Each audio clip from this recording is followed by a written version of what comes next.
Hi ka-chubs! For today's video, gagawa tayo ng 2-in-1 adobong kering manok.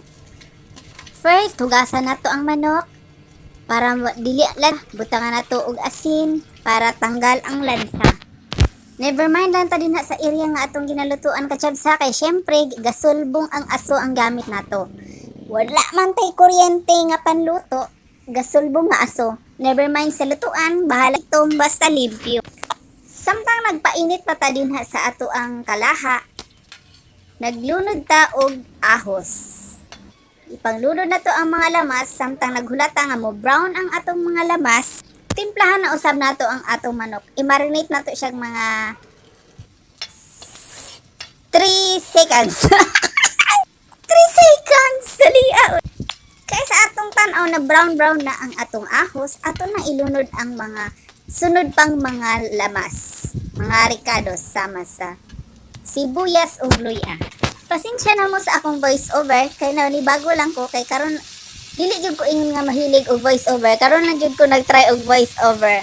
Og samtang na brown na ang ato ang mga lamas, ato na ihulog ang atong manok. Pero kanang manok ka, puro ra gyud na paawa, gila sa gul. Ang among nadakpan nga manok, puro paa. Ambot og asa ang tibuok lawas ani kay among nakita puro ra gyud paa. Kiniray manok nga puro paa, way mga lawas, puro gyud siya paaway tinay. Sa diha ang atong manok pula-pula na siya, ato nang butangan og tubig para mahumok siya nga maluto siya sa iyang kaugalingon nga mantika. Nga manuot ang iyahang mga sarsa, lasang sarsa. I-simmer na to siya mga 20 minutes. Samtang i-simmer na to siya, butangan sa nato siya oyster sauce, magic, naa siya gamay nga asuka. Dayon, butangan pud nato siya curry og suka. O, di ba? Adobong kering manok. Ato lang na siyang hubas-hubasan para mulata ang manok og maluto gid siya pag-ayo og ang nakaputo niya ang iyahang kaugalingong mantika. Nga manuot yun ang lasa sa manok, sa mga kauban sa mga ingredients. Og tang nagpula-pula na gyud nga murag lami na gyud kay siyang tan-awon ato sa kayon nga kanang mapantay gyud ang iyang kapula mga ka-chubs. Og kay kining atong kalayo nga wala dito siga, muna tas ginhawang sige patayhok. Samtang murag lami na gyud siya kayo atong tilawan, og nakita nato nga murag sakto na gyud siya kaayo sa lasa. Murag magpanilap na gyud ta ni kaon unya taud-taud. Aron gyud siya mahubas-hubas gamay ang iyang tubig ato sa takloban ug ato na pong abrihan kay tan-aw na to kumusta na gyud siya, okay na ba siya? Pwede na ba siya masula og kan? Makahurot na ba ni isa ka gamta nga kanon ning sud-ana? Sa tanga to okay na to, murag okay na gyud kaayo siya no.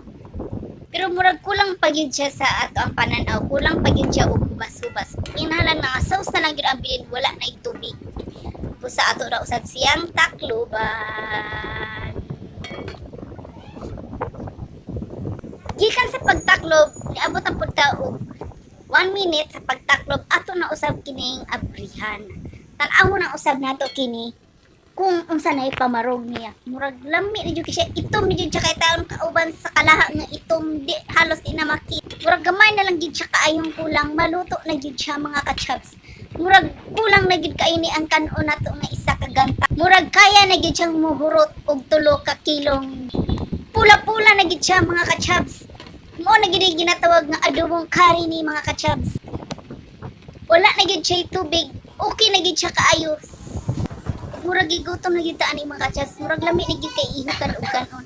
Maulang ka na mga ka-chubs. Bye. Luto na gid siya. Bye. See you next